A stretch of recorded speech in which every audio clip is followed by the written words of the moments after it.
The following podcast is brought to you by Pro Wrestling Connect, Australia's newest choice for event management and brand development specializing in pro wrestling. And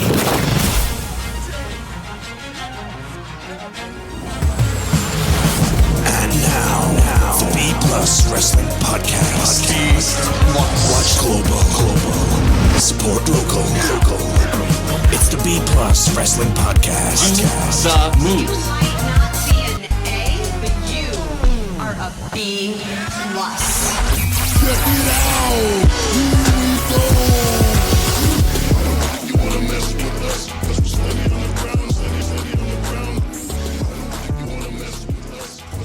ground. Alright, ladies, gents, and non-binary friends, welcome to another B Plus podcast. I'm your host, Greg Unchained. Today is Friday. You know what that means. It's our favorite day here on the B Plus podcast. It's Aussie Grapps Day. It's the day we sit down to talk about all the things happening in the world of Australian professional wrestling. We also like to speak to an Aussie grappler or grappler adjacent person.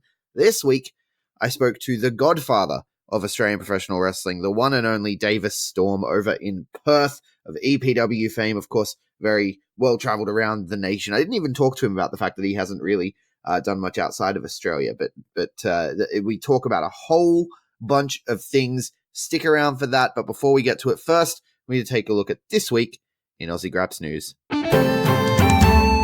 Happy Quack Week, ladies and gentlemen. That's right, up in Sydney, Mike Quackenbush has touched down. He is at the PWA Academy there in, I believe it's Ingleburn in Sydney, and they've got wrestlers from all around the country have come and converged on Sydney to spend a week sitting under the learning tree of the legendary Mike Quackenbush. If you don't know who Mike Quackenbush is, Google him. He is the master of 1,000 holds, the man of 1,000 holds. Oh man, I'm messing that up. I feel bad that I've messed that up. I can't remember if it's the man or the master, but he has 1,000 holds, and he's going to be teaching them. But more importantly, he's very big on the storytelling aspect of pro wrestling, which we all know pro wrestling is an art form. It is storytelling. It is performance art. And he has a book called 7 Keys to Becoming a Better Performer. I believe it's a book for pro wrestlers. He also does a podcast, Kayfabe 2.0.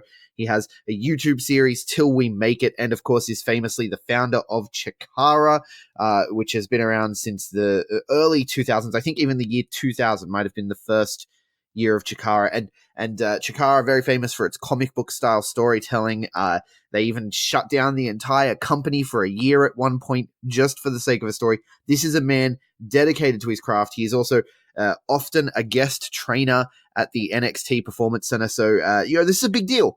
He's come down and worked with PWA before, and he is here for the full week. He's training with the guys at the academy, as well as people who have flown up to be there. I know I saw in the photos Camby, or the artist formerly known as Camby, Atlas Whitaker was there. Royce Chambers was there. I didn't quite see who else was there from interstate, but there's a whole huge group of people training under Quack, which can only be a good thing for the Australian wrestling scene. He's also going to be at the show this weekend. Now, last time he was here, he was at the commentation station providing commentary over the show, but this time he's actually going to be in action for Quack to the Future this week, which this weekend on Sunday, which you can catch on OVO Play for as little as $6. It's a fucking steal. You need to be watching Quack to the Future. The venue they have for the Green Label shows is a nice little venue, and the people that are there are going to be in for a treat. And I don't know who he's facing yet. There's no match announced, but he is going to be in action. So Mike Quackenbush this weekend. Sticking with PWA news, though, Davis Storm is the third man to enter the Coliseum. We've talked about, of course, Orange Cassidy was the first man. Matty fucking Wahlberg was the second man. And now we have confirmation that Davis Storm, the Godfather of Australian professional wrestling, is headed into the Coliseum in October. Looking forward to it. Of course, I will talk to him about it shortly. Looking overseas, Avery has touched down in Japan for her little stint with Stardom in the 5-Star Grand Prix. I say little stint. This is significant. It's basically the G1 for women. That's what this is. It's Stardom being the biggest Japanese women's promotion, and this being their big annual tournament, block action G1 style tournament. It's a big deal. Avery has touched down. She is in Japan. She is there for the 5-Star Grand Prix. You can watch this all go down on Stardom World. If you just Google Stardom World, it'll come up. I'll put a link in the show notes if I can. I think it works out to be about $8 a month Australian, and you'll get to see the shows there. The way Stardom World do it, though, it's not live or anything. It's sort of on a tape delay. So the show will take place, and then 2 or 3 days later, they start uploading the matches. And they do like a match a day kind of system. So it can be pretty hard to keep up with Stardom, but it's definitely well worth it. They're one of the best women's promotions in the world for my money. I enjoy watching Stardom whenever I can, and I'm very much looking forward to seeing Avery tear things up in the Stardom World Grand Prix. It's something that not doesn't get enough press, but really this is a huge deal for women's wrestling in Australia. Avery can be, a bit of a gateway to stardom for other, like if they look at Avery and go, wow, she really performed incredibly well. Who else does Australia have, and they can come calling to see who else we have and to bring other competitors over for tournaments in the future, or even just for regular bookings, because Stardom were responsible for B Priestley, right? B Priestley has come such a long way in a very short period of time, and a big contributing factor to that is her tours in Stardom. They have world-class training over there. This is a huge thing for Avery and for women's wrestling in Australia. Speaking of women's wrestling in Australia, Tennille Dashwood was announced this week as coming to Perth for New Horizons Pro Wrestling. No date has been announced for this yet, but we do know that the artist formerly known as Emma or Emmalina, depending, of course, after that she's gone to Ring of Honor as Tennille Dashwood. She has made a return to the Indies, and now she's in Impact. Tennille Dashwood is coming to Perth sometime in the near future for New Horizons Pro Wrestling. Over in Canada, NXT held a tryout with a whole bunch of Battle Arts Academy students, one of which was our very own Sam Osborne. So I don't know if he's made it back for Quack Week. He might still be over in Canada. They had that whole takeover Toronto thing. And yeah, a lot of the Battle Arts students had a tryout for NXT. Sam Osborne was one of them. He's, the second sort of PWA guy in recent memory to have a tryout. Of course, the other PWA guy I'm talking about is Steph DeLander. Not a guy at all, but you know what I'm talking about. I don't mean guy when I say guy. Anyway, Sam Osborne had a tryout in Canada. Best of luck to Sam Osborne. Would love to see him popping up in NXT in the near future. Speaking of WWE, NXT, all that good stuff, Buddy Murphy had a fucking barnstormer of a match with Roman Reigns this week on SmackDown. Easily the highlight of WWE TV for probably the last 6 months, maybe even this entire year, to be honest with you. Buddy Murphy absolutely stole the show. Everyone's been talking about it. You can't call him the best kept secret anymore. You just can't. I mean, he's been the best kept secret in WWE for a long time while he's toiled away there in NXT, toiled away on 205 Live, but you can't call him a secret anymore. The secret is out. The secret is out. Buddy Murphy is a fucking star, and we hope this signals the start of a big push for him, because he definitely impressed. He impressed people. He's been the talk of Twitter. Everyone's talking about Buddy Murphy at the moment. So hats off to Brooksy's mate, and it's great seeing him do so fucking well, and finally getting a moment in the sunshine. We know he had his moment here on the Super Show Dash Down, but this is obviously on the main roster now. It's fantastic to see this happening. Looking back locally, of course, last weekend had I talked about the big show that was happening in Queensland last weekend, AWA Homecoming 6. From what I've seen, all counts of the show, 400 plus people. Everyone had a great time. It was a huge success. The show went fantastically well from what I hear.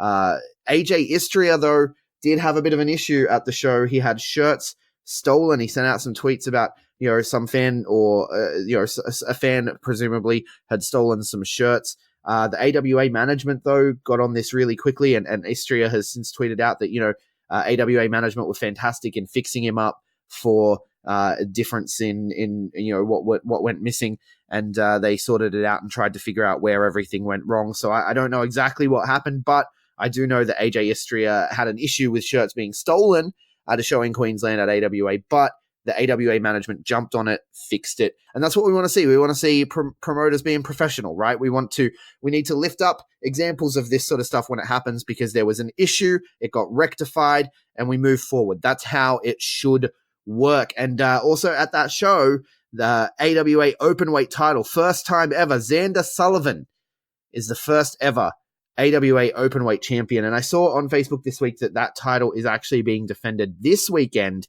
against Tim Cade at Pro Wrestling League, a completely different company. Hats off to AWA, hats off to Pro Wrestling League for allowing this title to be used in multiple promotions. That makes me so happy. I love seeing that shit. It makes the title feel more important. It makes the promotions feel more closely linked and maybe like there's alternate universe stuff going on. I really enjoyed that. Xander Sullivan's promo was fantastic. I'm a big fan of Xander Sullivan. Of course, he was my wrestler you may not have heard of, but should definitely pay attention to in 2019 because he wrestles good and probably does other stuff good too. For Queensland, he was my pick, and now he's the first ever AWA Openweight Champion. I tell you what, I'm feeling pretty vindicated with some of these picks. Sam Osborne, I didn't say it earlier, but Sam Osborne was my pick for Sydney, and now he's having a fucking tryout with NXT in Canada. Yeah, that's right. I know how to pick him, ladies and gentlemen. Xander Sullivan, first ever Openweight Champion. This promo that he cut was fantastic. It was basically just, I want to make this title the most important title, so Tim Cade, bring your fucking best. It was intense. It was staring straight down the camera. It's a beautiful thing to behold. Definitely check out that promo from Xander Sullivan, and hats off to all the people involved in moving the Queensland pro wrestling scene forward, because, Queensland has had a bad reputation for a long time, but looking at AWA, looking at Pro Wrestling League, looking at UPW, IPW, and a couple of the others that you see bits and pieces from, it really looks like there's a lot of people stepping up their game, pushing to make the Queensland wrestling scene great again, to make the Queensland wrestling scene relevant and strong, and it's fantastic to hear. I'm very happy that it's happening. And someone else who is pushing to make sure the scene grows further, and I spoke to him about it in the interview, Davis Storm. He's going to be at the Pro Wrestling League show this weekend, a day of reckoning, and he is also hosting a training seminar on the Friday. So if you're in Queensland and you are a wrestler, go to this seminar. You cannot afford to not be learning from the Godfather of Australian professional wrestling. But now let's have a listen to the interview that I recorded earlier this week with Davis Storm, and then I'll hit you up after the break with what's happening this weekend near you. Promotional consideration paid for by the following. Hey guys, just a reminder, if you want to hear all of these wonderful B Plus podcast episodes completely ad-free, make sure you head over to Patreon or Podbean, where we are the featured podcast this week. You can subscribe for as little as $1 a month up to $10 a month, where anything you want to help us with, it really helps out. It's going to help us grow the site. It's going to help us redesign some things, and everything that we get through this and through the advertising as well is all going straight back into the podcast so that we can get Aussie Grapps out there for the rest of the world to hear about, for the rest of the world to see, so we can grow this mission of watch global, support local, and build indie wrestling. So if you want to be a part of that and get some really cool rewards like call-in shows, bonus episodes, ad-free like I mentioned, then head over to patreon.com/theb+ and subscribe today.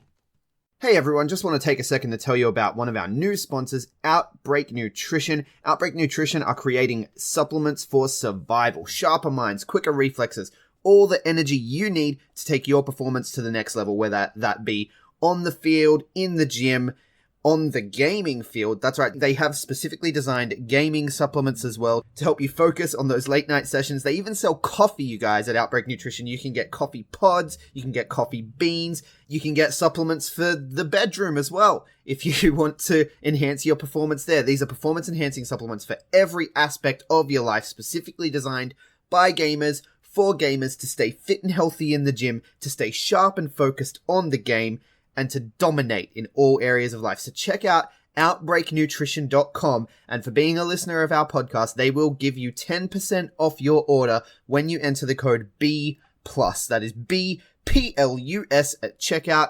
So make sure, if you want to stay on top of your game, if you want to take your performance to the next level, OUTBREAKNutrition.com, enter the code B+ at checkout.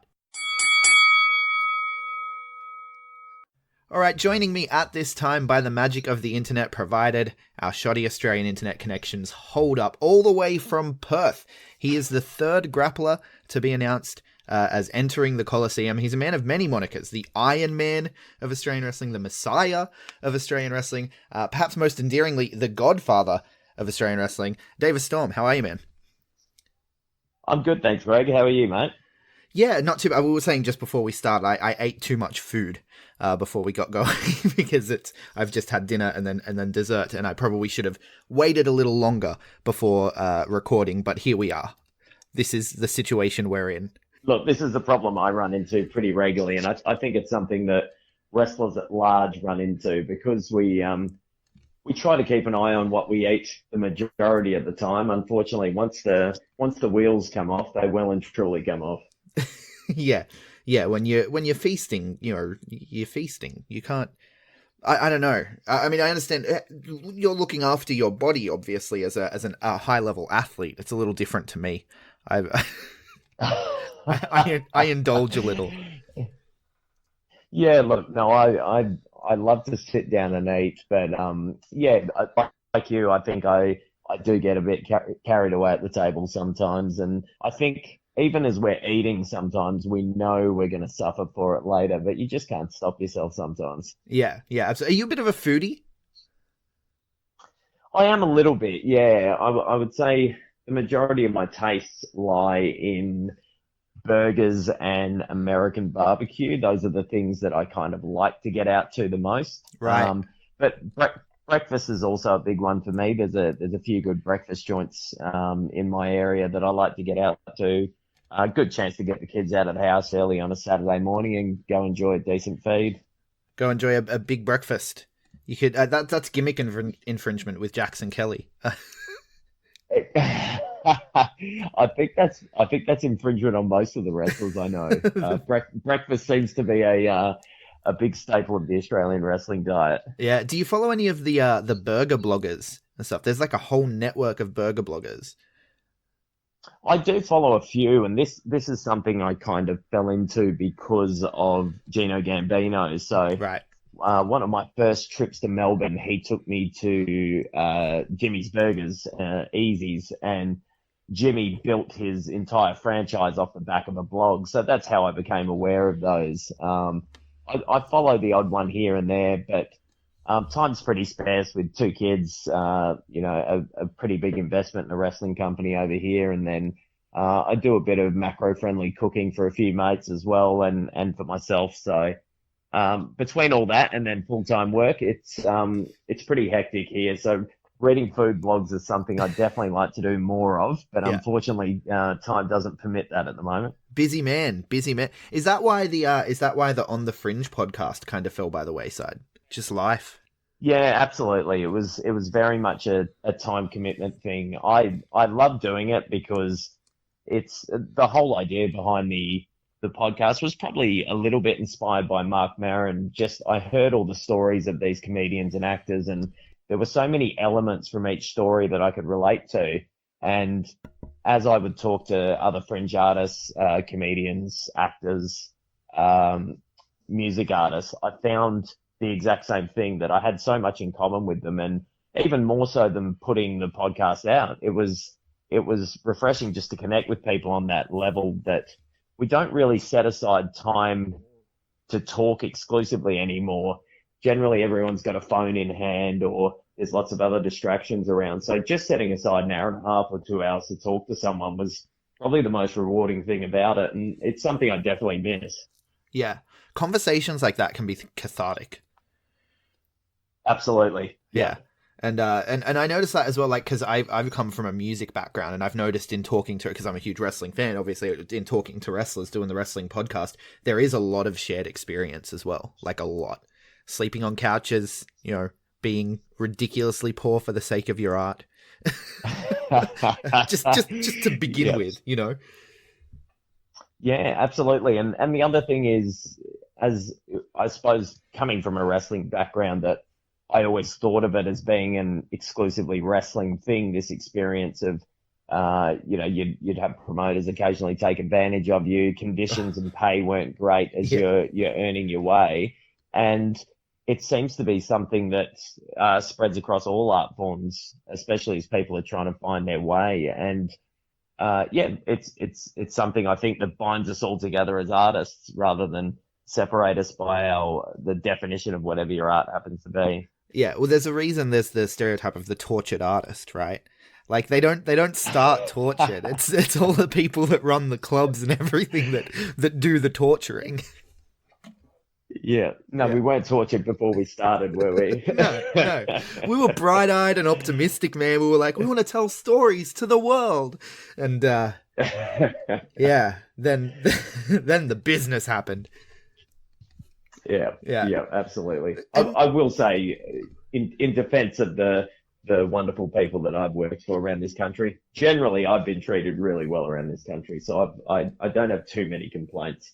Okay, that's good to hear. That's good to hear. You have an interesting start in pro wrestling, though. Yeah, I mean, normally when I talk to people for the first time, I like to ask what your first memory of wrestling is. So we'll start there. What's your first memory of wrestling as a young lad?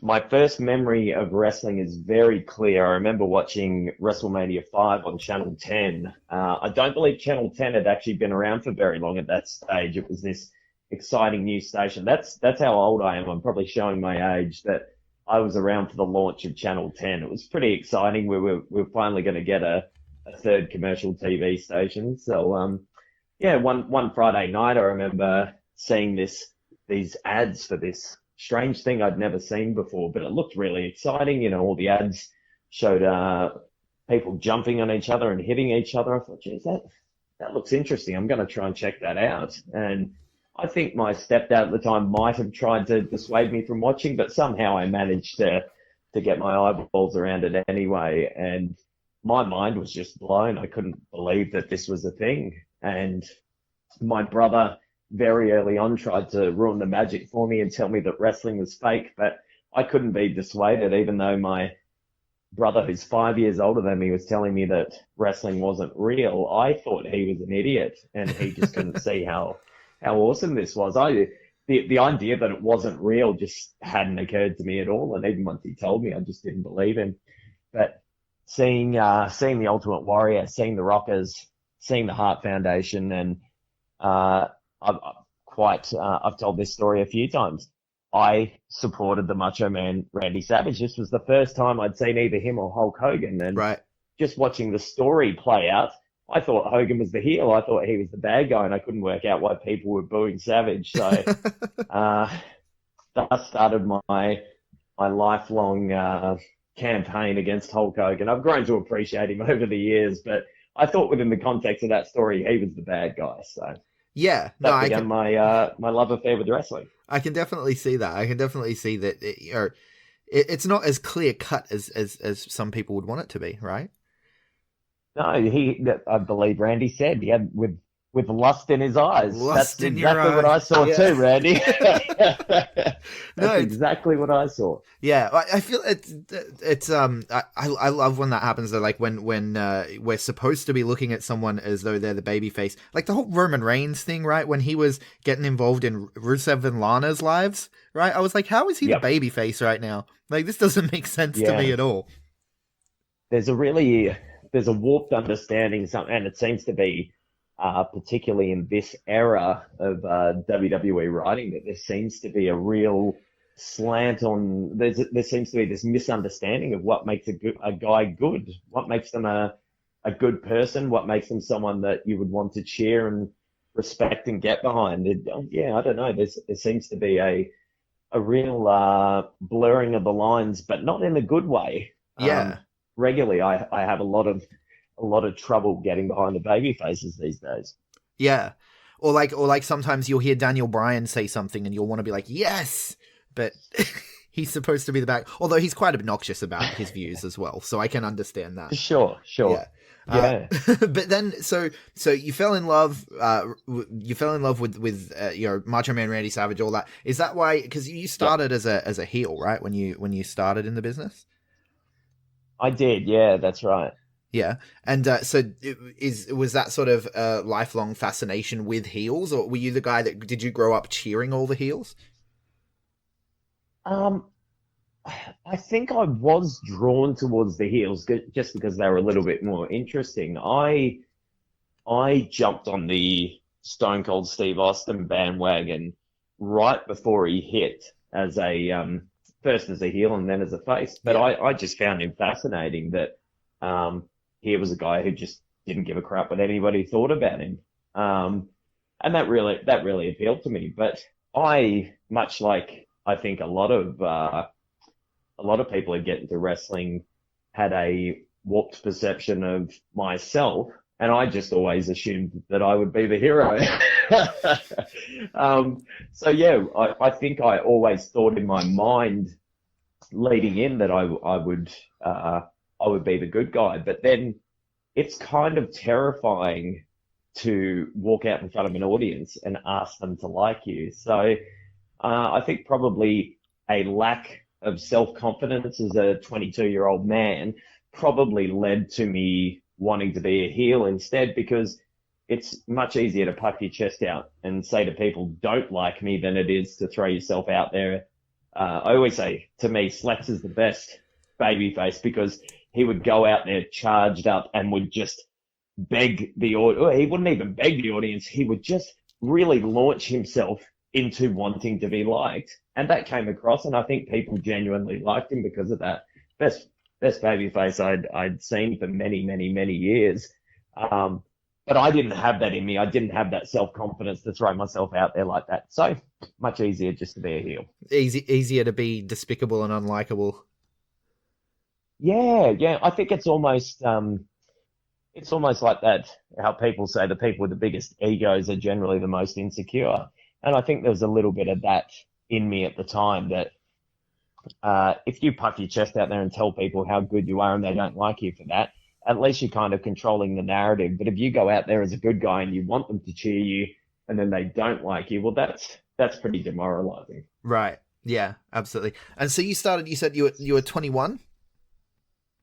Yeah, I was 21 when I'll put training in quotation marks, and then I'm pretty sure my first match was when I was 22. So Right. And so you're putting training in quotation marks because you guys were... So EPW started as a bunch of people being like, there's no wrestling around that we know of, and so let's just wrestle, right? Pretty Loosely? much, yeah. So, yeah, that's probably the... I believe during a interview with Conco and the Fudge, they referred to it as being self-trained. So that's the... Right. So we're not calling it yarding anymore. Is that? No, that's right. Just Okay. self-trained. Self-trained. Yeah. Yeah. So that makes it sound way more socially acceptable than backyard wrestling. But essentially, that's what it was. But we were in a very unique situation that in every other capital city in Australia, I believe that there was some remnants of the boom period of wrestling that had hung around. So Melbourne still had a scene, Sydney still had a scene, Adelaide still had a scene, but Perth had completely dried up. So we didn't really have anyone with the experience to be able to lead us and teach us and help us with the basics. So, we were sort of frustrated that there was nothing happening on the Perth front, and most of us still live in Perth. I think it's a city that we grew up in and we loved, and we didn't want to have to move to another capital city to learn to wrestle. And at that stage, it was still very early days of the internet, hard finding out information about training and things like that in other states. So we figured we would just get started, and off to a pretty rough start, but managed to get the attention of Jag and Cole Devani over in Adelaide, and they brought us over for 6 weeks training, full-time training over there, 7 days a week. And we came back to Perth and just started from the ground up again. Right. After the first one didn't go quite so well. Yeah. And so did you guys sort of, when you came back, is that when you started the school and everything? Like everything sort of came from that? Or did the school come later? No, so the school came early, but it really wasn't something that we were offering to everyone right from the word go. So we already had our small core of guys, and we had to rent a building just to have the ring up somewhere. So because we were renting it, I suppose officially we called it the school. It was called the Dynamite Factory at the time. And because it was going to be up, we started to train our own guys in-house. And then once we'd put on maybe 2 or 3 shows, I think we opened the school to other people, which, in hindsight, I would say I wouldn't recommend that people start professional wrestling schools in their first year of being in the business. But yeah, we really, I suppose I can say in hindsight, we didn't have any other option, but of course we did. But that was the path we took, and thank goodness, nobody's dead, and we've built quite a scene here in Perth. Yeah, well, it became, pretty much the hotbed of Australian wrestling for quite a while there. And I think a big part of that was the video production, right? Like, and the choice of venues and things like that, stuff that you guys were kind of ahead of the curve on than compared to the rest of Australia. Yeah, I think so. We put a lot of effort into, a lot of the early shows that we saw. Either they were in good venues with bad production, or they were in bad venues with good production. So we tried to make an effort to bring the two together, and a lot of it was luck and good circumstance. And since that time, probably since the first decade, we've probably had the opposite kind of luck with venues, that until we got to our current venue, Gate 1 in Claremont, it had actually been quite a struggle to find a decent venue that looked professional and felt professional, but wasn't going to cost the world for you to get in there. And even Gate 1's quite a hefty price for us to get in there, but we believe that presentation's so important, and the feel of the building's very important. And being in a basketball court, I think it doesn't reflect where we want to take professional wrestling, I guess. And if you look around Australia at the moment, the companies that are sort of considered the elite companies in Australia, they've tried to move away from that. They've moved into more live entertainment venues rather than community halls and basketball courts. So yeah, we felt that was something really important. Yeah, absolutely. Because, wrestling is, obviously it's an art form, and there's storytelling and everything involved. And a big part of that is the atmosphere. You need the right atmosphere, right? To get people on their feet, to get people, amped up to be here. It needs to feel special. And that's the thing with like Max Watts, and that's the thing with the Thornbury Theatre. I haven't been over there to Gate 1 though. I'm hoping to in the near future, but that's the thing that these places have, is that atmosphere. Like, you're here as a part of this bigger thing. Yeah, and I think it's been an intentional move that might have been swayed by Jimmy Havoc during his first trip to Australia, because that was the first time, and I heard it third hand. I didn't hear it directly from Jimmy. I didn't meet him until later. So, but he had mentioned to a couple of promoters when he was over here that a large part of Progress's success, he thought, was moving wrestling out of the community halls and getting into those live entertainment venues where you're seen in the same light as bands or comedy or theatre acts or whatever it might be, but it just helps us feel a little bit more like a legitimate art form, and less like a rinky-dink production taking place in a community centre, which really isn't built for that sort of presentation. Yeah, well, because I can convince other wrestling fans to come with me to a community hall or an RSL to watch some wrestling. But a night out at Max Watts, you can pitch that to anyone who's out on the town drinking. Let's go watch some dudes fight at this, at Max Watts, music house, and people will be into that. That whole setup there, that whole entertainment precinct there surrounding Max Watts is fantastic too. Yeah. You can start your night out at the wrestling, and you can just walk straight out the door and you're right in the thick of an entertainment precinct. So PWA really couldn't have a better setup than the one that they do there. Yeah, no, and they're close to, like, when it comes time for them to upgrade, because they're starting to sell out more and more and more. So when it comes time for them to upgrade too, they're really close to some other venues that are a little bit bigger that they can sort of look at. Yeah, like, I think the joke's been made a few times about moving down to the Horden. Yeah, okay. Yep. I think that's a little bit bigger. I don't know. I saw like Good Charlotte and stuff at the Horden, so I don't know how many. There'd be a couple of thousand people probably. Is that the venue that's kind of almost just across the road? Yeah, like right across the road. Yeah. Yeah, I can't remember who it was. It might have been. It was some young female artist. It might have been Billie Eilish, maybe, that was playing the same night the last time I was in Sydney for PWA. So that's the same kind of thing, I guess. It's just as you continue to find success and grow, you obviously want to be able to move into those bigger buildings without losing the quality of production and the atmosphere that creates. So you think that the production and the atmosphere, that's been integral to the growth of Australia? Because we're experiencing, well, some people are calling it a boom at the moment, but it's like we're in some kind of a bubble. Like, it's blowing up right now. Yeah, absolutely. It feels like where the British wrestling scene maybe was 4 or 5 years ago. Yeah. That yeah, we're starting to get noticed. There are Australian wrestlers who are starting to make a name for themselves outside of this country, and they're bringing that attention back here, and probably at the same time winning over some local fans who otherwise might not have come to a local show if Mikey Nichols isn't with New Japan, if Robbie Eagles isn't with New Japan. Yeah. When Jonah Rock was obviously coming and going pretty consistently to PWG, and Brooksy and Moretti, and there's a whole list of names that are out there creating some buzz, and maybe we wouldn't be getting those cynical fans without that. The people that love indie wrestling but weren't willing in the past to give Australian wrestling a chance.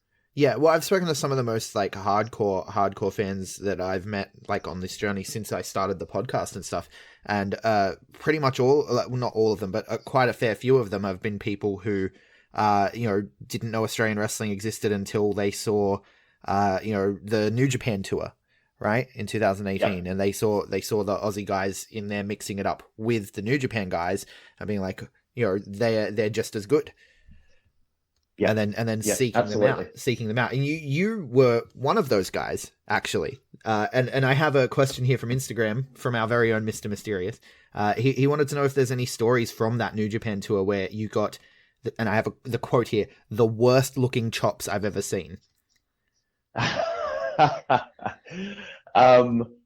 Yeah, look, if I can give some advice, if you ever find yourself standing toe-to-toe with Minoru Suzuki, maybe don't chop him first. That's probably not the best idea. So didn't pan out quite so well for me. My chest was so red that night that I later walked past the father with who was walking his 2 kids out of the building, and he could see the red across my neck and sort of feeding down into my shirt, which was covering the rest of it. And he walked past and said, is that real? And he pointed at it, and he touched my chest and my neck. He said, is that real? He said, oh, I thought from where I was that somebody had just put some paint on his hand and he chopped you with the paint, and that's what we were seeing. So he was having a good laugh in his seat, thinking that this guy Minoru Suzuki had chopped paint all over me. And he was pretty mortified to find out that no, that's just one of the baddest men in professional wrestling, chopping you repeatedly in the chest. Yeah, that's the result of it. That's what happens when you're on the receiving end of a beating from a tough individual. Yeah, that's it. So yeah, look, if you ever have the pleasure of meeting Minoru Suzuki, just don't chop him. Just don't chop him. I think that's solid advice. You have a thing for walking out of matches with red marks all over your chest, though. I've noticed that. I see it on the gram. Yep. It does appear to be a thing that I've become known for. I will say, I was someone who absolutely loathed being chopped for maybe the first decade of my career. And then I ran into a gentleman by the name of Low Key who chopped the living bejesus out of me, and I can say it was a painful experience, but it certainly got me over my fear of chops. So he lit me up that night. My chest was all bruised, but oddly enough, just haven't really been as bothered by it. But I guess I can put it down to my Asian heritage. My skin's particularly soft. As noted by some wrestlers who I've headlocked from time to time, they said, oh, it's so comfortable just leaning against your chest. I just have a nice soft complexion, but which is lovely for people that want to be headlocked by me in a very comfortable manner, but not so good for my chest when people start laying chops in. Yeah, right. So, like you got, so my partner is Filipino, and if she drinks, she gets the red cheeks and stuff. And I get that too, the Asian glow. Yeah, so I've stopped drinking because I would, for a little while it was uncomfortable, but I could sort of power on through it and continue drinking. And I would just look ridiculous with my beetroot red face and my chest would go red. But then maybe about 2 years ago, it took a bit of a turn where as I started drinking, I could always feel swelling in my hands and feet, but then I started to feel it in my nose as well. And I only breathe through one nostril because my good friend Shane Shane Thorne from NXT, he decided in 2005 he would crush my nose for me. So Right. my septum is deviated and it covers my right nostril. So I only breathe through one nostril. And then once I start drinking, the other part of me that starts swelling is my face, including my nostril, and it actually makes breathing incredibly difficult. So I just gave the drink away about 2 years ago because I just wasn't enjoying it at all. Right. Yeah, that doesn't sound like a good time, considering that's what people would normally drink for, to help have a good time. It does not sound like a good time. Exactly. I can't breathe. Struggling for breath. Yeah. Yeah, not a good time. But no, but people talk about a lot, like, oh, who gives the best chops in wrestling, right? And I think that we could probably start talking about who takes the best chops in wrestling, and your name has to be up there, right? I think it does. And look, I will say the skin gimmick, it's a bit of an unfair advantage because I feel like it's this little trick, this little ace that I have up my sleeve, but it always gets a great reaction. And, you know, part of the skill of professional wrestling is to create an environment where people can see and feel your pain through what you're doing, while hopefully not leaving you in a permanent state of injury. And for me, this is something that I've become willing to take, especially as I've gotten older, that I don't mind if I walk away and my skin on my chest is all beaten up and it stings a little bit in the shower for a couple of days, but it's better than landing repeatedly on the back of my head. My neck's taken a fair bit of punishment over the years. So Yeah. for me, it's probably, it's a style that's more compatible with where my body is at this point in my life. I enjoy hitting people hard. I enjoy being hit hard. So it seems to work out pretty well for me. Yeah, absolutely. So adapt and overcome, right? Because you'll find as you're getting older in your wrestling career, you're more limited in the things you can do. So you adapt, you overcome. Absolutely. I think that's rather than looking at it as being something that limits you, I think it forces you to broaden your horizons and be more intelligent about the choices you make. Yeah, definitely. Work smarter, not harder. I'm full of platitudes tonight. Yeah. We talked about Max Watts, we talked about PWA, obviously, and I intended to lead off the conversation with this, but we just sort of got going and we've been all over the place. But let's go to Coliseum. You're the third man entered into the Coliseum. We only know two other names, Orange Cassidy and Maddie Wahlberg. Have you been watching Survivor? I tell you, I have been watching bits and pieces. So I work a job where I have to be up at 3 a.m. every morning. So by the time of night that Survivor comes on here, I'm kind of already winding down. So I'm preparing lunches for the following day or just getting my mind right for the next day. But my wife is watching religiously. So as well as Maddie Wahlberg, a former EPW wrestler who's a good friend of the family over here, Dirty Harry. Dirty Harry Avalon, yeah. Yes, that's right. Dirty Harry Avalon. He's a former EPW wrestler and has been part of the family over here for more than a decade. So my wife, Michelle, is just religiously all over Survivor this year because she wants to watch her friend Harry. Right. So I've been picking up bits and pieces, and I will say, even from just the periphery, Wahlberg has been amazing. Yeah, he's killing it. The energy that he brings to the show and the pro wrestling that he brings to the show is just amazing. And it's funny watching people get upset about that on social media who obviously can't work out the gig. He's just brilliant at it. He's honestly one of the best, just most entertaining guys I've ever seen. It's ridiculous how talented he is.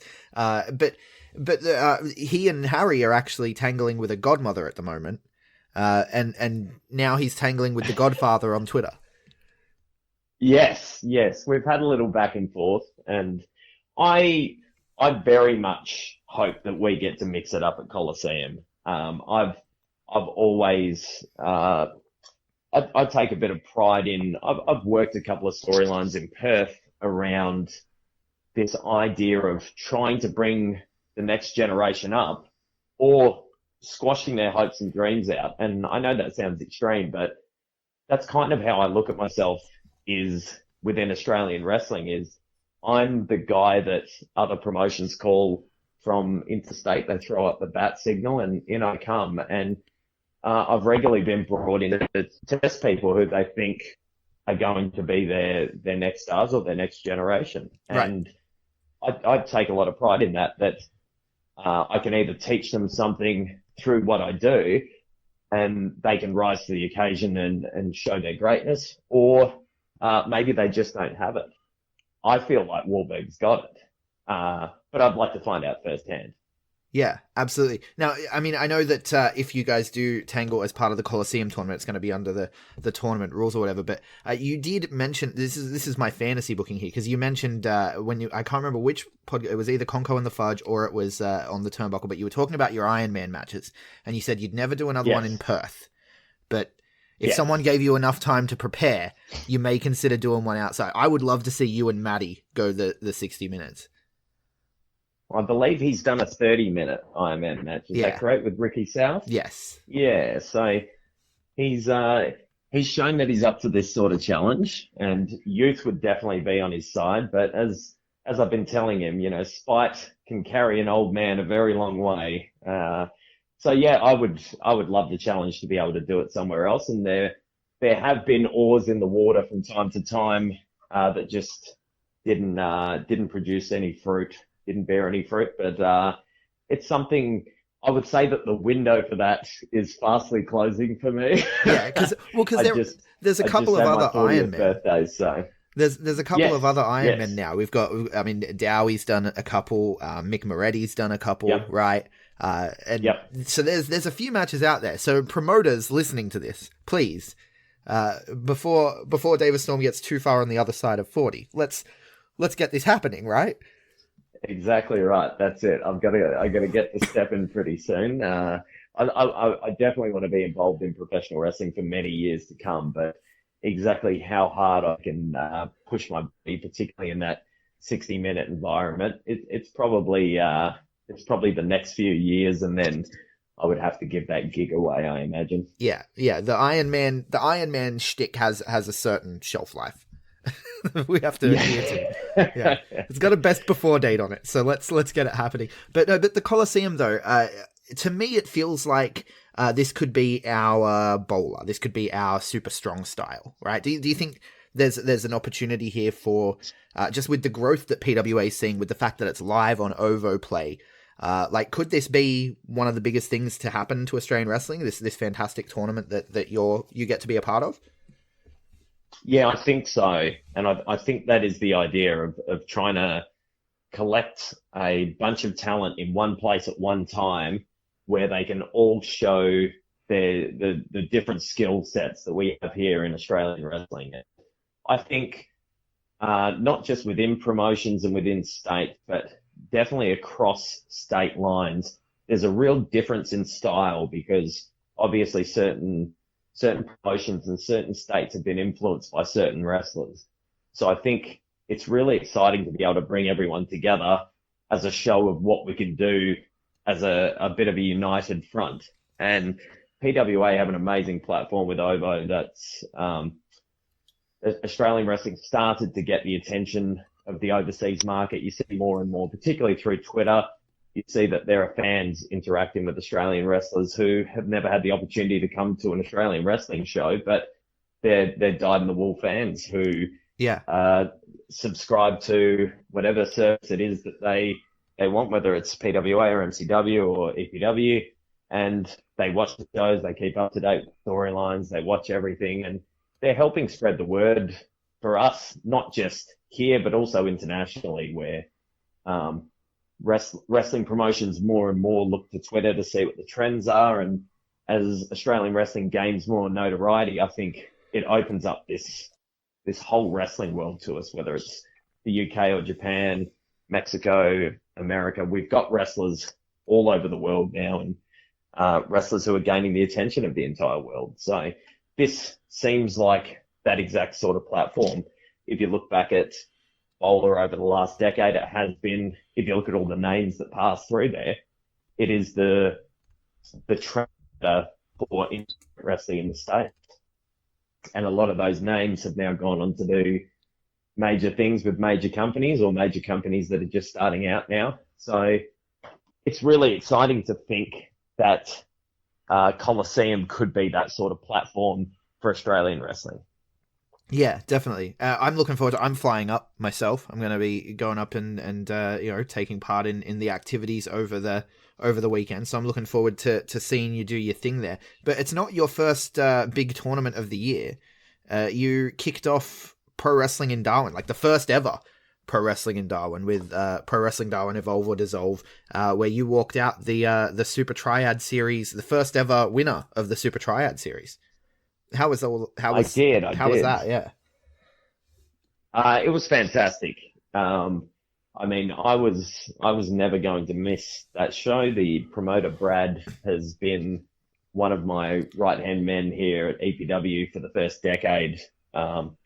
He's been a huge part of Explosive Pro Wrestling for years and years, and is one of my best mates. So, one way or another, I was going to find my way up to that show, and it's really exciting. It had the vibe of EPW when we started out, and it was cool being there with Gab McGavin, Marcus Pitt, Devlin Reeves made the trip, who's a former EPW wrestler, who refereed over the course of the night, and then our own former EPW referee, Giles O'Brien. So all of us took the trip up there together, and out of the group, I was the only one who was a part of the initial group that started Explosive Pro Wrestling. So for all of these guys, it was their chance to be at the ground floor of a new promotion, and not just a new promotion, which I'm sure guys have travelled the country before and been part of inaugural shows, but this is the start of the first locally produced Darwin wrestling. So I'm led to believe that maybe it was PCW, but someone has made the trip up there to do a show there previously, but this is the first time that it was locally produced wrestling. And the crowd was fantastic. The production was fantastic. The Brown Smart Theatre is a tight little venue where from the ring, I could look at someone in the very back row of the crowd, and you can connect with them. You can look them in the eye, and I think they would realize that you're trying to look at them. It's just a beautiful, tight little venue where you could interact, and the fans were up for it too. It wasn't a first time wrestling crowd who came and were quiet and didn't know how to interact. They were bantering with the wrestlers right from the word go. It was an amazing atmosphere, and definitely a celebratory feeling in the locker room backstage afterwards. That's awesome. Those small venues, they make me happy. Like I remember playing, like just being in a band. I remember playing in we played in a coffee shop one time, right? Like the upstairs part of a coffee shop, but this was like a full show with like 6 bands, and so I think they maybe packed like 50 people in there. And I know every single one of those people came to future shows because it was, like you said, there was eye contact, man. Like I was literally, when I said, "How you guys doing tonight?" I was looking right at one person and they would answer, and that's where you build those connections. And so I feel like they've made the right choice being in the venue they've started in, because you can only build connections and grow from there. Yeah, definitely. And that seemed to be the opinion of the people. Afterwards, we went out to the table just to talk and hopefully share some merch. And the fans were so enthusiastic, and even people who came out having never been to local wrestling or not knowing about Australian wrestling, coming out to their very first show.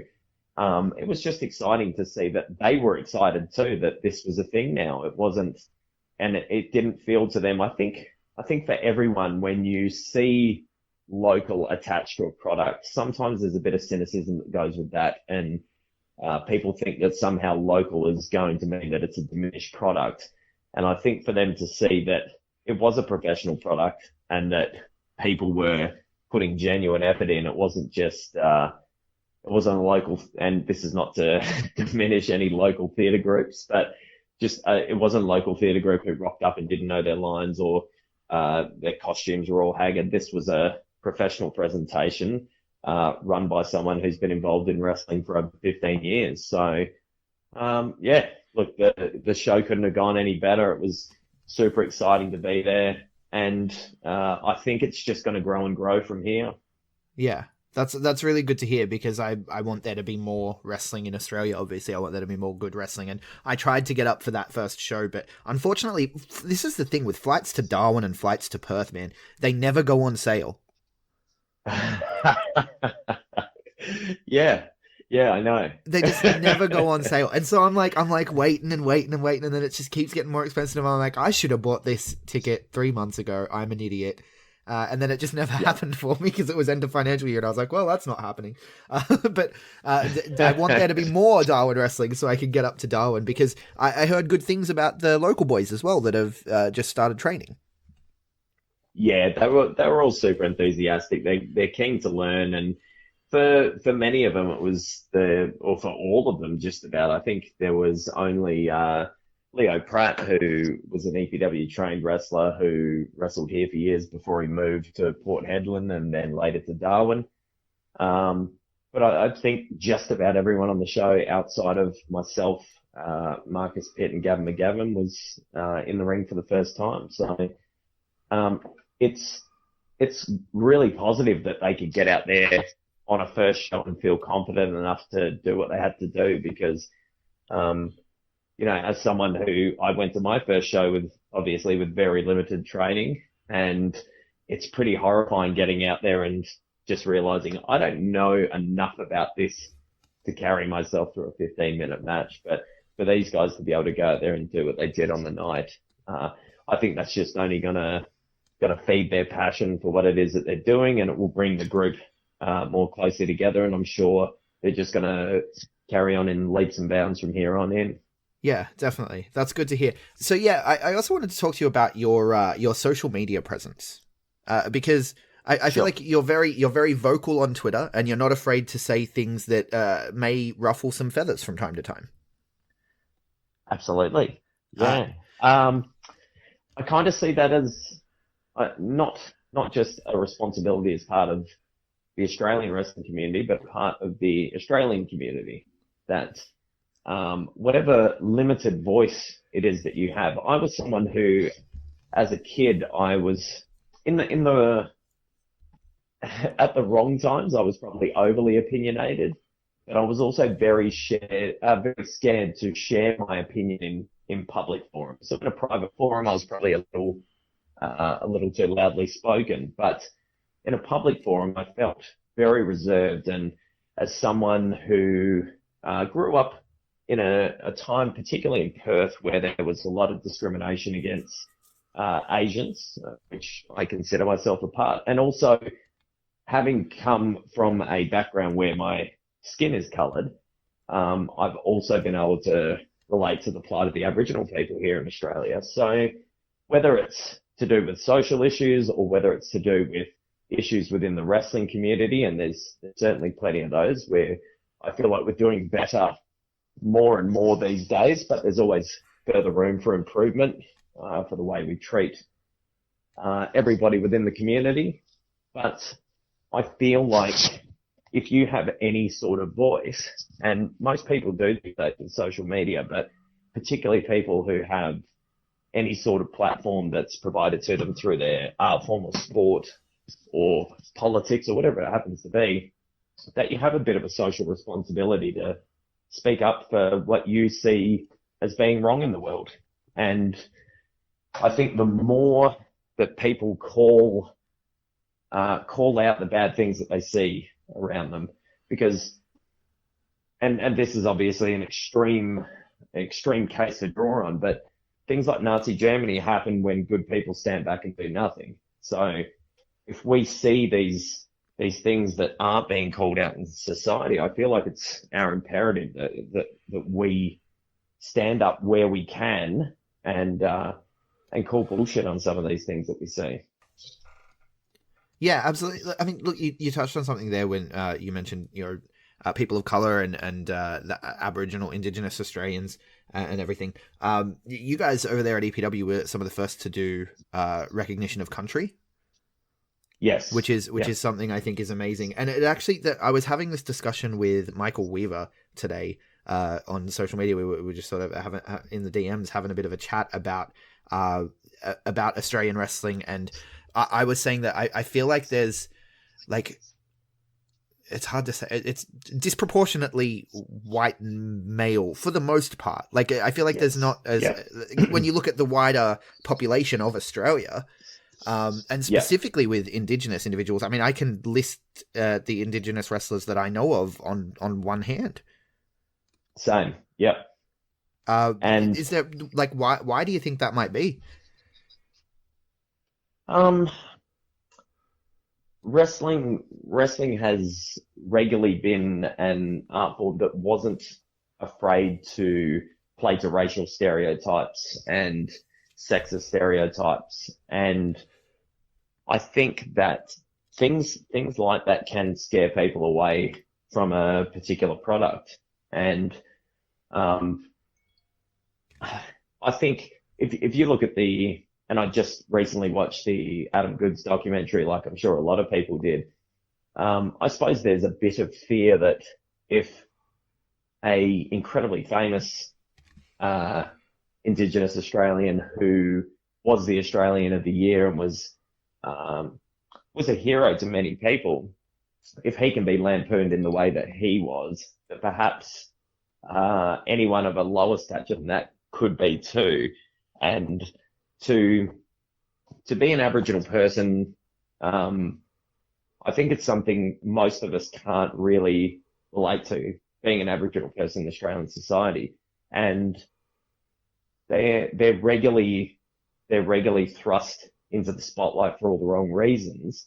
And I think if you were in that situation, you might actually look to shy away from any spotlight that you might place on yourself. So maybe for an Aboriginal kid growing up, they don't want to get involved in theatre arts, or they don't want to get involved in particular sports that are going to draw attention to them, because with good attention comes bad attention also. And probably the most prominent thing, though, I think, is exactly what you highlighted, that where is the representation within wrestling of Aboriginal wrestlers? So I think Erica Reid's done a fantastic job of being very proud and open about her heritage. Yeah. And I hope that in time that does translate, because much like the AFLW, young girls need to grow up and see somebody like them in the spotlight doing the thing that they want to do. And, hopefully things like the AFLW inspire young girls who want to play football to go and play football, because in the past, all they had to look up to was men who they couldn't really relate to in the same way. And I'm hoping that over the next decade, we can do the same thing with Indigenous representation within Australian wrestling. It really will just take one or two charismatic, successful Aboriginal wrestlers to draw the attention of Indigenous kids and hopefully inspire them to want to get involved in what I think is just one of the most worthwhile art forms you could possibly be involved in. Yeah. So as a wrestling community, you think that probably in order to make the community more inclusive, to make it more inviting, we need to be lifting up the Erica Reids, the Ace Wilsons, the Michelle K. Haslocks. We need to be lifting these people up and really giving them as much of a platform as we can to be like, this is a place where you can be. Yeah, absolutely. And I think little things, I think to the average Australian, things like acknowledgement of country, they're not a big deal, but it's not about whether or not it is a big deal to us. It's about whether or not it is a big deal to the Indigenous community. Yeah. And I think things like that do mean something to them. And while they might it just looks like a token acknowledgement on our side. It's something, those words being said, that this is Aboriginal country, this is Aboriginal land. I think those things are very important in making people feel welcome and letting them know that we are in your land, we are in your country, and we greatly appreciate that. Yeah, absolutely. I mean, look, I originally, I never understood the whole argument of representation matters, personally. I never, and it's obviously because it's never had to really matter for me necessarily. Sure. But then I've realized it, and especially in like with the women's revolution and all that stuff that's gone on, and seeing more women being interested, like just even seeing my own partner or my own daughter, they are more likely to look at the TV when Sasha Banks is on, right? Than anyone else, right? And so seeing it in action has kind of really it's completely changed my opinion on it. And so I'm very curious to see how we can, make the community more inclusive and more inviting for everyone. So you this is completely unplanned. Like I didn't even have that in my notes, but it's a conversation I was having literally today. And so when you touched on it, I was just like, yeah, we need to talk about this because it is an important thing to talk about. Sure. But I agree. But what I was getting at with the Twitter controversial opinions and everything was you're not afraid to sort of let different, I guess, territories within Australia or different scenes or different situations to let them have it. I mean, recently another company that you were supposed to work with on their first show, the Iron Fist Pro, the Sub-Zero Pro, that whole debacle, and you said, we need to be pickier as wrestlers where we take our bookings. Yeah. Can you elaborate on that a little? Yeah, definitely.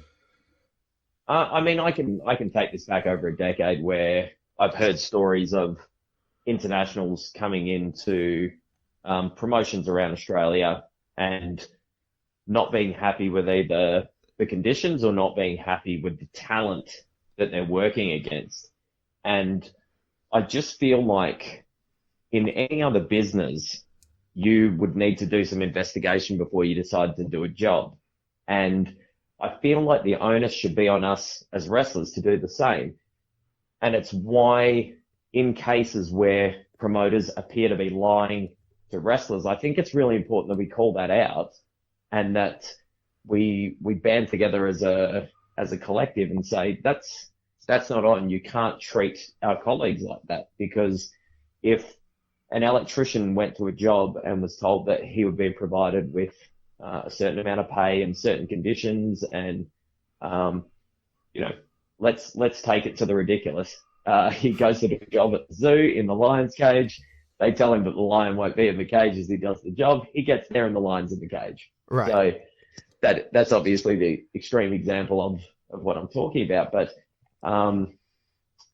if the electrician then looks at his paperwork and the paperwork says, no, the thing you signed on to do says that you needed to do the work with the lion in the cage, well then surely the onus comes back on me as the individual then. This is the job that I'm agreeing to do. So I should know who I'm going to work. And it seems to be this thing in wrestling where just promotions will make contact with someone and say, will you come and work for us? And most wrestlers will just say yes without even investigating what it is that they're agreeing to. Who are you working with? What are the conditions? Is the ring any good? What are you going to be paid? I think that's probably the first one that most wrestlers do actually secure away. Yeah. But these are all important things, and I've heard of internationals throwing hissy fits backstage and trashing locker rooms because they were so unhappy with the standard of opponent that was supplied to them. And I feel like we should be asking those questions. Like I don't remember ever taking a booking where I didn't know who I was going to wrestle. Right. There are obviously certain promotions who have enough goodwill and enough history that if they rang me in a heartbeat, I would say yes, and then I would be happy to agree to terms later. But that's because we've worked together so many times. Whereas if I'm going somewhere where I don't know, I do want to know who I'm going to be working. I do want to know what the conditions are going to be like, and I want to make sure that that's all laid out in black and white so that we have an agreement, and you know what I expect, and I know what you expect. And it's why when things like what happened with Iron Fist, and like I said on Twitter, my dealings with them personally were very professional. Yeah. They agreed to what I asked for. My flight came in my inbox pretty much immediately, and it was all secured away. And then I just got injured before I could get out there. But some of the stories that I've been told from good friends of mine, it's just unacceptable. And it is too often passed off as just, well, that's just wrestling.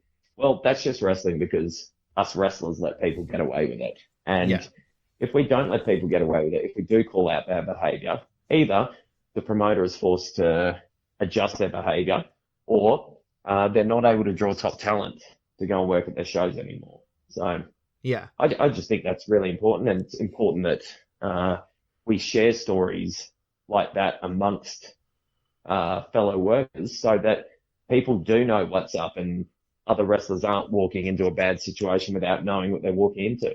Yeah, so I was involved in the second Iron Fist show, and things went very far off the rails very quickly. Like in the lead up, you could tell when the promoter stopped replying to texts and things, and things started to fall off the rails. It was like, uh-oh, and then on show day, things were kind of crazy, but we held it together as good as we could, and like, hats off to all the boys who got in the ring and did their thing, because the wrestling matches were great. Like, the actual bell-to-bell of the show was fantastic. But I made sure to get on the podcast after and sort of tell what happened from my perspective, and that's all it can be, is my perspective. I can just tell what I saw happen, what I experienced, and it's because so all I can talk about is what I experienced, and so I made sure to put that on the podcast, because like you said, there's that attitude of, oh, it's Australian wrestling, that's what happens in wrestling, that's how things go, right? And we don't want it to be that way, right? No, we want it to be absolutely like professional. in any circumstance. Nothing will improve if we all just put our heads in the sand. So yeah.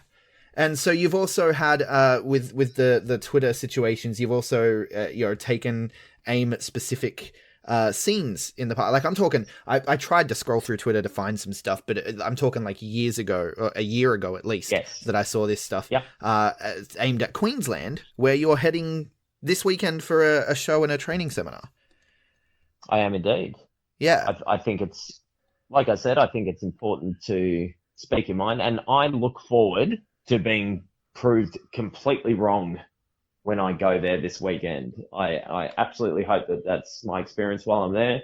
I will say the contacts that I now have with Queensland wrestling, that all of the promoters who I've talked to and wrestlers who I've spoken to, I feel really positively about the future of Queensland wrestling. It seems like quite a few people have stepped up in different areas of the state, and that they're moving in a very positive direction at the moment. I think probably the success of someone like Mark Davis as well, having come from that scene and gone on to do great things in the UK. And Davis was always incredibly talented, and I think most people in Australian wrestling had a great respect for him, but just he was so removed away from everything else. AJ Ishtar is obviously another case, and then Rufio recently sort of branching out and doing things across the world. So I think the scene is starting to flourish. And I did say at the time that I'm speaking very much from an outsider's point of view, but my concern for Queensland wrestling has always been that it has been very splintered over the years. And I think that's led to a bit of a watering down, that you might have 4 fantastic workers in any given scene, and if those 4 are together in the same training center and in the same promotions, they can then help pass that knowledge on to and encourage other people and lift those people up. But if the better workers in the state are all separated and segregated, then there's never really going to be that flow on of momentum, I feel. And that's the one thing I suppose we were lucky with for a very long period of time, that we had a very united front here. And for a very long time, we were pretty much, not completely, but we were pretty much the only game in town for a long time. So it gave us a chance to get everyone under one roof and learn from each other and help teach each other. That's a huge part of what led to the scene growing here. Yeah. And so the wrestling scene is kind of like a snowball, right? Like it just it gets bigger and bigger like as it rolls. But like if you're constantly picking it up, taking it apart, and starting two separate snowballs, or 3 or 4 or 5, and just constantly breaking it up and keeping those pieces away from each other, it can never actually grow. You just get a bunch of and I suppose that absolutely, and not just in Queensland exclusively, but that was the place that had kind of stood out to me at the time where I made those comments. But it's important that there are promotions that set a standard, and that everyone then within that scene looks to catch up to that product, or strives to beat that product, or whatever it is that motivates them. But it's important that you have that you have a high watermark that people look to surpass. And as much as I've had cracks at Queensland wrestling, I've had plenty of cracks at Perth wrestling as well. Obviously, being in the thick of it here, we're quite separated from the rest of Australian wrestling, so probably a lot of what goes on here isn't seen by the rest of the country. But there are definitely things, not just about the entire Perth wrestling scene, but within my own company as well, that frustrate me, and I'm not afraid to put it out there. And the wonderful thing I feel about sharing an open opinion sometimes is that you don't have to always call out individuals, because if you say something loud enough and people hear that as speaking to them, then maybe it should be speaking to them. Right. Yeah. And so you're doing it when you do, speak these opinions. It definitely sounds like you're coming from a good place. You're wanting everything to grow. You're wanting everything to get better. And this is, I'm guessing this is how you got the name, the Godfather. Yeah. I think so. Yeah. I've told this story on Congo and the Fudge, but my good friend, Wurzel Montague, who's a comedian here in Perth, he was known affectionately as the king of Perth comedy.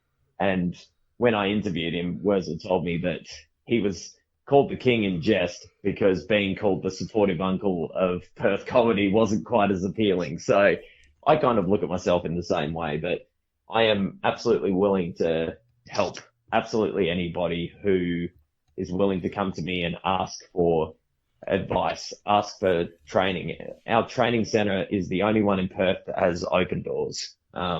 We have people come in to train with us from other promotions. They're certainly welcome to. And our wrestlers, the wrestlers that are trained at the EPW School of Wrestling, they wrestle all over the state. They don't wrestle exclusively for us, because we want people to become the best wrestlers that they can. It's not about us just creating something for Explosive Pro Wrestling. It's about trying to benefit the scene as a whole and trying to get these wrestlers the experience that they need. I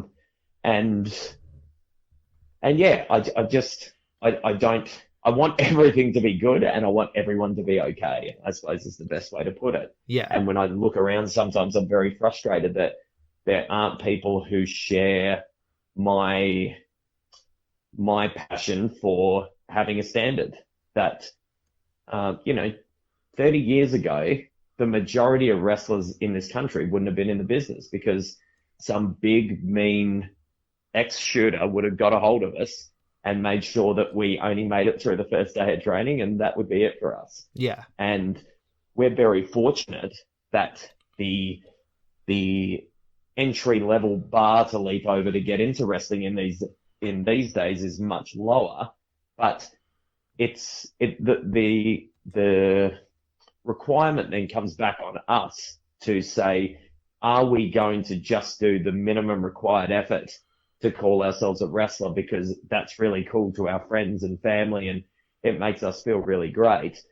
Or do we respect the art form enough that we are going to give maximum effort back to it in order to create the best art that we can, create the best shows that we can, the best promotions, and the best Australian wrestling scene that we possibly can? And to me, it's not even a question. That is something that is absolutely on all of us involved in Australian wrestling to do. Yeah, definitely. And it's something that I mean, you touched on the EPW being the only school with open doors over there. Something Craven, when I had Craven on the show, he talked about it. He talked about how it was like one of the best decisions he's ever made to sort of let go of that old mentality of the loyalty and the, if I go do this, I can't do that, and to go and train with EPW. He said it was one of the best decisions he's ever made, and that people need to let go of those mentalities because it's still present in other places in Australia as well, as I'm sure you would know. Yeah, absolutely. And it doesn't really, I don't feel like it really benefits anyone at the end of the day. As someone who trains people, if the people that I'm training can go elsewhere and train with someone else and gain some sort of insight that I can't provide for them, and let's face it, every wrestling school has people who've traveled to different parts of the world and gained different bits of knowledge. I'm not the oracle of professional wrestling that just knows everything that there is to know. I want my guys and girls to go out and get experience and take these little nuggets of gold that they can grab from other trainers and bring it back to our school and be able to share with other people so that we can make things the best that they can be.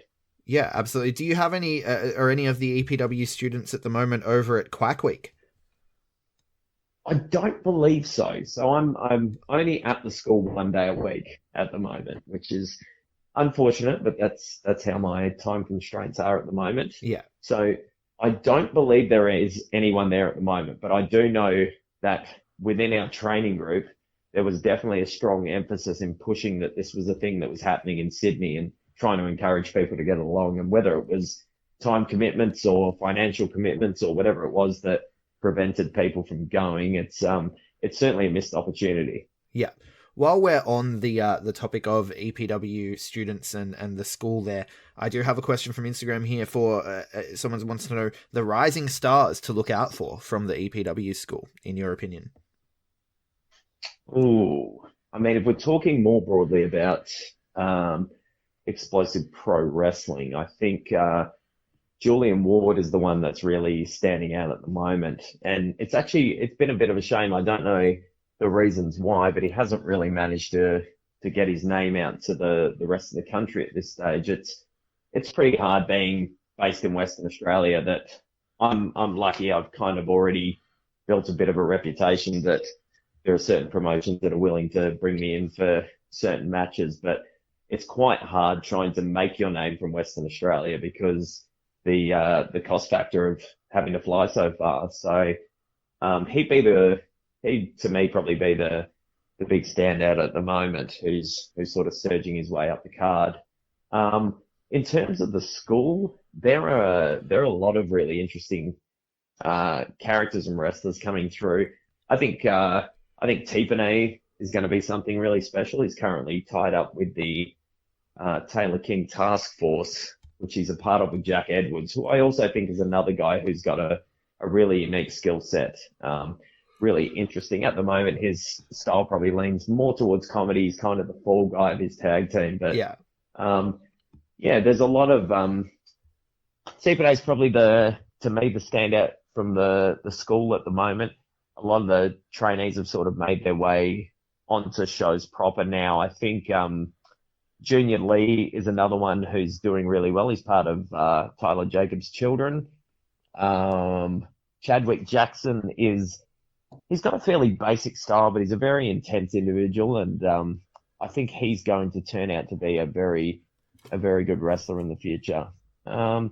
It's an exciting time. We've got a lot of people there coming through at the moment, but it's quite hard being in a promotion where there are a lot of guys like myself who have 15, 16, 17 years experience, and we're able to share our knowledge with these guys, but at the same time, in terms of making it to main EPW shows, you're playing from a really long way back to try and get onto the shows. So it's good. It creates a competitive environment, but it can be quite challenging for guys to push through to get to the next level. Yeah, and that's where the school showcase shows come in handy, which I encourage people to check out on Vimeo. Yeah, they've been really good. I've been trying to get along to as many as I can, and there's generally a good spread of experienced wrestlers and lots of kids who are still just cutting their teeth at the moment. And it's been really encouraging that they're obviously going to be spotlighted more heavily at the showcase shows than they will at the Gate 1 Theatre. And Like I said, there's a bunch of guys who have really taken advantage of having a bigger spotlight and being able to show what they can do. So, yeah, great shows to get along to live. If you are in Perth, we've got one this Friday coming up. Otherwise, like you said, you can always check them out on Vimeo. Yeah. Yeah, which it took me by surprise when those shows showed up on Vimeo, like the first one. Anyway, obviously, when the second one showed up, I was like, well, that makes sense because the first one did. But when the first one popped up in my feed, I was like, oh, I did not expect to ever see this show. I thought this was for the people that are there. It's a school, like It's the Academy showcase. Like I'm never going to get to see it. I just have to hear about it in people's writings online. And then I get to see it. Sure. And it's like, God, I love 2019. No matter where you are in the world, there's one way or another. Wrestlers everywhere want their stuff online. So I think it's important that the guys who put the effort in and come down and work really hard on these shows, that they now have an avenue to be able to take that match and show it to the world or show it to other promoters or ask for feedback from wrestlers from interstate or trainers from interstate. So I think getting the shows online is a really important part of their learning as well. Definitely. Do you encourage wrestlers to make sure that when they're, so going back to the, being picky with your bookings and asking questions with your bookings and stuff, do you think it's important to make sure you own the like maybe not like not for sale or anything, but you have the rights to use your footage from your matches? Because this is something that, like, I've talked to some people who used to be wrestlers and stuff, and they're like, oh, I don't have any footage or anything from when I was wrestling. And it's like, how can you not? Yeah, I suppose because up until this point, at least, I've always been involved behind the scenes here in Perth. So it's never been something that's particularly crossed my mind because the footage is quite readily available for me. I can contact our lead video editor, who was our former referee, Giles O'Brien, who I mentioned earlier. Yeah. I can message Giles and say, hey, Giles, is there some way I could get my hands on this footage? And yep, no worries, he'll sort it out for me. So it's not something that's crossed my mind too much. As a wrestler, and definitely when I stopped wrestling, I think if I then try to seek out some of the matches that I've had in different parts of the country and I can't get a hold of them, it'll probably affect me more. But at the moment, it's very much about the live experience on the night. And I'll say just about all of my interstate trips, I think maybe in the last 4 or 5 years, I can't actually recall having watched any of them back yet. Wow. I very much live for the live performance and how it goes on the night. And I've generally got a pretty critical eye on what I do, but I don't want to. Sometimes things seem to go so well that I don't want to watch it 10 times and tear it to pieces. Yeah, definitely. So the only evidence you have of the caveman UGG match is the photos of the chest. Yes, exactly right. Exactly right. So. Yeah, no, but I mean, just like in general, like for younger wrestlers and stuff, making sure that they are, because it's something that came to me like when I was just talking to someone randomly. I can't even remember who I was talking to about it, but I was like, you don't have any of your footage like that. It seems integral to me. Like you should be making sure beforehand, before taking a booking, that you're going to have the right to use any footage that they take of you. But is that not a thing that happens in wrestling? I mean, it isn't. Well, not generally speaking anyway, but I would say, especially to young wrestlers, and there are plenty here in Perth who will do it, and luckily they've got Giles at their disposal but he'll edit all the shows and then make them available on private links on YouTube so that guys have access to their footage. Nice. Yeah. Like I said, I think that's really an integral part of learning is things can feel a certain way in the ring and then they don't actually look the way that they felt. So it's important that people, especially early in their careers where they're learning and they're still, we're all still learning, but when they're in the early stages of development, I think it's important that they see the difference between how something feels and how something looks. And I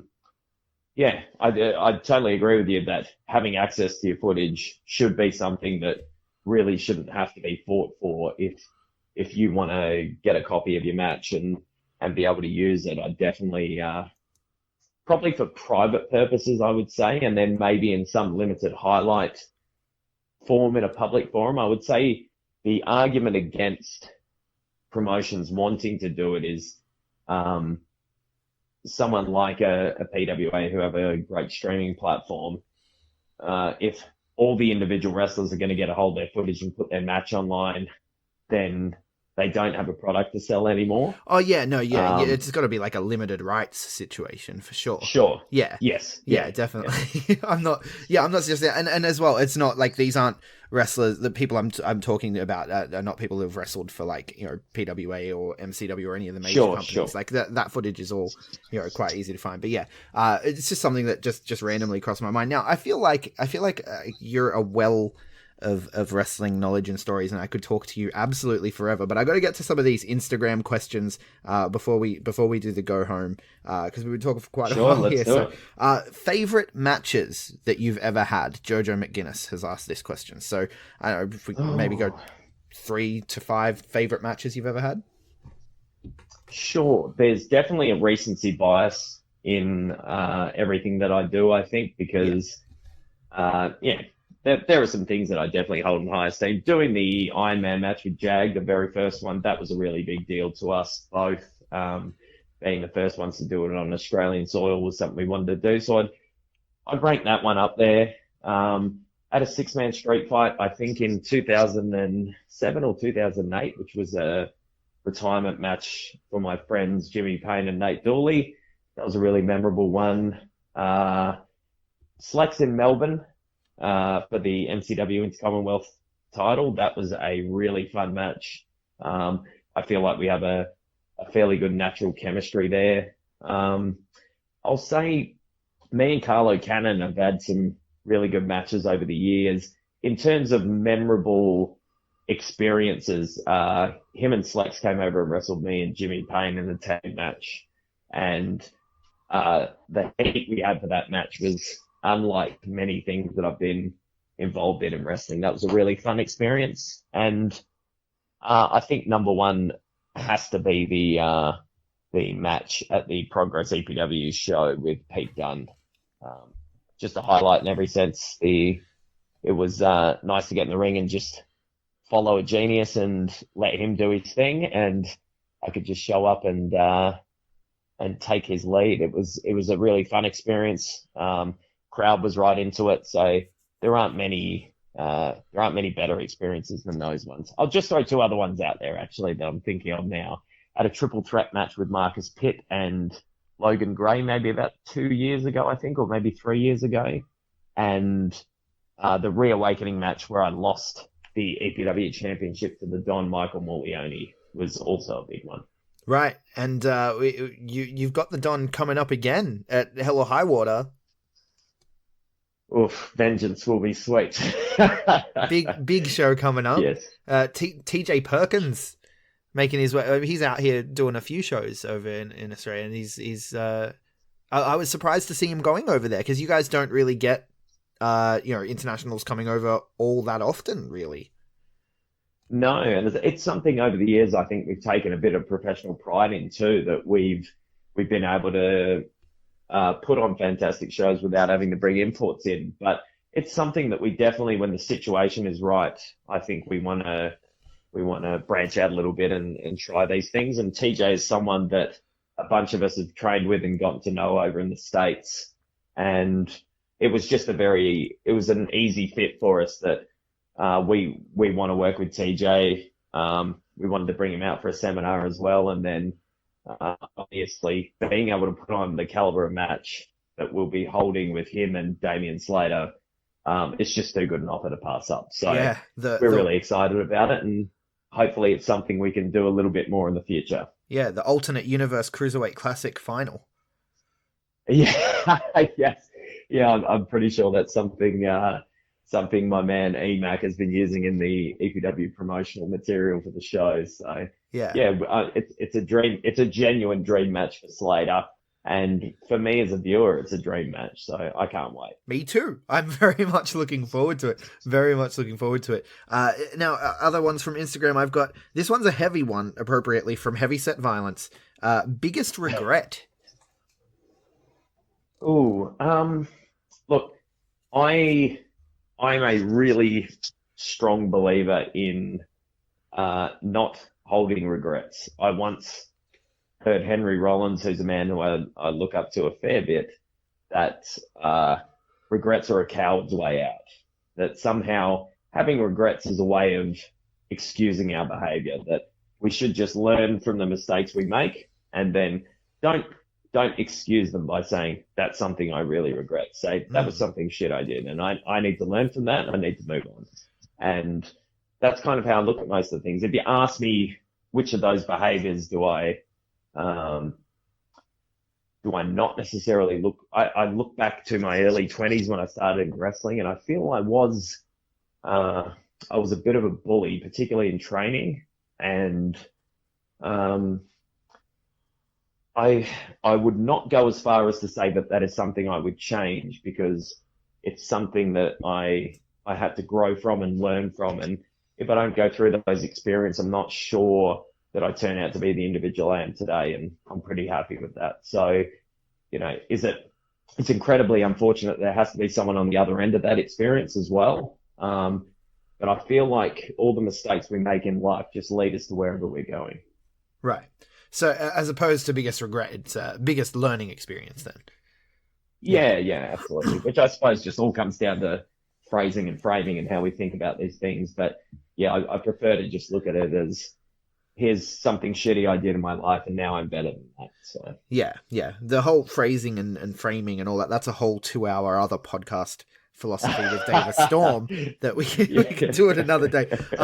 Just sticking with Instagram, we've got a couple people asking about New Japan. Here we go. Okay, last one we'll go with from Instagram. Is Jules Kanan the next big thing in WA Pro Wrestling? This has come up several times. So I did an Instagram Q&A not long ago, and that question came up whether I'd seen Jules wrestle or not. And unfortunately, I haven't. I've sort of just become aware of that name in the last 6 weeks, probably since that question first came up. From social media. Yeah, me too. So I'm unaware of his or her work up until this point. But hey, look, I'm always waiting to be surprised by the next face or name that pops up in WA wrestling and in Australian wrestling too. Look, I get lots of these Jules Kanan posts, and Yeah, I've actually had him reach out to me and apologize because these are other people doing these things, and it's almost become a meme at this point. Like, it started with a group of just 2 or 3 people, but now it's people that weren't doing it before that are sending these questions, and I'm like, I have no idea what's going on with this, but hey, I'll ask it because it's in the inbox. So let's keep the meme going. Jules Kanan. Oh. These millennials and their memes, I tell you. I know, right? It's a genuine form of communication now, I believe. It is. They've included it now in the list of like the love languages. You know, the 5 love languages. Yeah. Now meme. Like, if you have like common memes, I guess that's a love language apparently. Unless that was also just a meme that I'm taking too seriously because I'm an old man. I have no idea. Could be either, right? Yeah, but look, Davis, like I said, I feel like we could talk forever.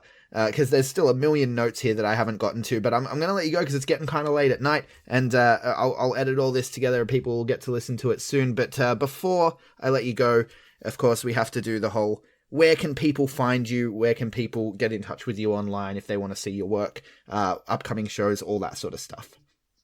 Sure. All of the major socials, Insta, Twitter, and Facebook, I'm just EPW Davis Storm. Upcoming, I've got this weekend for Pro Wrestling League in Queensland. I'll be doing 2 seminars and a show there. I'll be wrestling Jake Nova and Renegade. August 31st is the big one for me, wrestling the Don Michael Morleone at Explosive Pro Wrestling's Hell or High Water, which will also feature the aforementioned TJ Perkins and Damian Slater match. And as you mentioned, I will be over to visit our good friends at PWA for Coliseum in October, and that will be a couple of shows that you will absolutely not want to miss. So I've already heard that there are people traveling from interstate to these shows. It's already starting to garner some attention, which is brilliant. Great job by PWA, and I can't wait to explain to customs why I'm going through the airport with a sword. Yeah, that's got to be a fun conversation to have. This new sword looks a little bit like a machete. It's got the serrated edge. It's looking badass. Like, you could do some damage with that thing. Absolutely. My friend and old bodyguard and teammate Richter, he's a bit of a sword aficionado. I was trying to bait him into maybe making the trip to Sydney with me to make sure we come home with that bad boy. So yeah, definitely. We'll see how that goes. Definitely. Look, I'm going up for Coliseum, so I'm looking forward to seeing you there and shaking your hand. I do want to say this. I'm going to put this out there on the podcast. I've put it out there online already. My fantasy booking, we have the Robbie Eagles New Japan connection. I want Jushin Liger in Coliseum, round 1, Thunderstorm. Make it happen. Oh my goodness. That's my fantasy booking.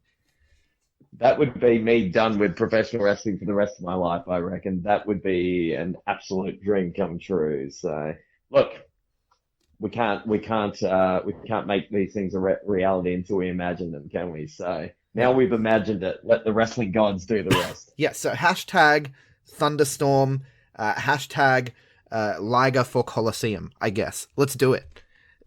Sure. Sounds brilliant. Thanks so much for coming on the show, Davis. I appreciate it. It's a pleasure, Greg. Thank you. So there you have it. The Messiah, the Godfather, the Iron Man, Davis Storm. Thank you so much for stopping by the show, man. We could have talked so much longer. I had so many more things to get to that we didn't even cover. The man has been in the business for a long time, and there's a lot that can be covered. There's a well of knowledge to tap into with Davis Storm. So again, anyone in Queensland this weekend who is a professional wrestler, go to this seminar because you want to be learning from the best. You want to be learning from Davis Storm.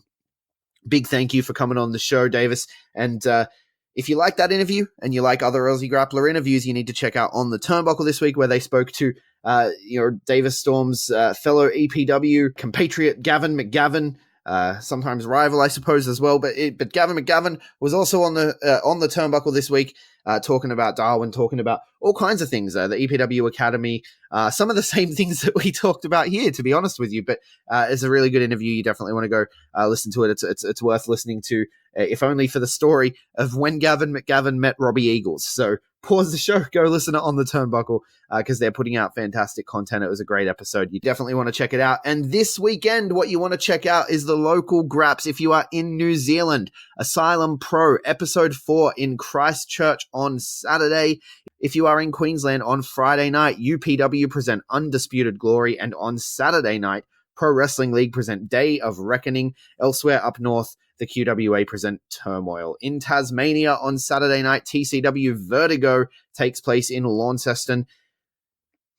Over in Western Australia, we talked about it with Davis Storm on Friday night, EPW Showcase 5 in Perth. In Victoria, Friday and Saturday night, PCW Slam and Ignition, as always, at the Southeastern Entertainment Centre. And in New South Wales on Saturday night, we have the Nui Pro Rumble in Newcastle. And on Sunday in Sydney at the Crowbar, Quack to the Future. Both of those shows are available on OvoPlay. Now, the way OvoPlay works is you pay for a week subscription, you pay for a month subscription, you pay for a year subscription. So a week is going to cost you $6, a month is going to cost you $10, and a year is going to cost you $80, I believe. Now, for that $6, you are going to get both of these shows, the Nui Pro Rumble and Quack to the Future, as well as the opportunity throughout the week to watch all the back catalogue of shows, Call to Arms, all the other recent shows that have taken place. If you pay the $10, you're also going to be getting the PWA Break Their Backs and Make Them Rumble show, which is coming up on, I believe, the 30th. I may have that date wrong. I don't have it right in front of me. But what I'm saying is, this is fucking insane value. You're getting at least 2 shows for $6. You're getting at least 3 shows for $10. It's ridiculous value. If you're not in Sydney, if you're anywhere else in the world listening to this, PWA and Nui Pro are putting out some of the best content you can get. not just in Australia, in pro wrestling in general. And so you need to check it out on ovoplay.com. But that does it for me. That's what we're about here. We are about getting out and supporting the local grapplers. Go to a show, buy the streams, buy the shirts, cheer the good guys, boo the bad guys, do the damn thing and support the boys and girls who do this thing called Aussie Grappling. And that does it for me. If you want to support us here at the B+, you can do so at patreon.com/the B+. We can also be found on social media, of course, we can also be found on social media, of course, where I am at Greg Unchained on Twitter, at the Greg Unchained on Instagram. We collectively are the B+ Wrestle on Twitter because wrestling wouldn't fit. The B+ Wrestling everywhere else. Like, share, subscribe, 5-star review if you like what we do. And thank you so much for listening.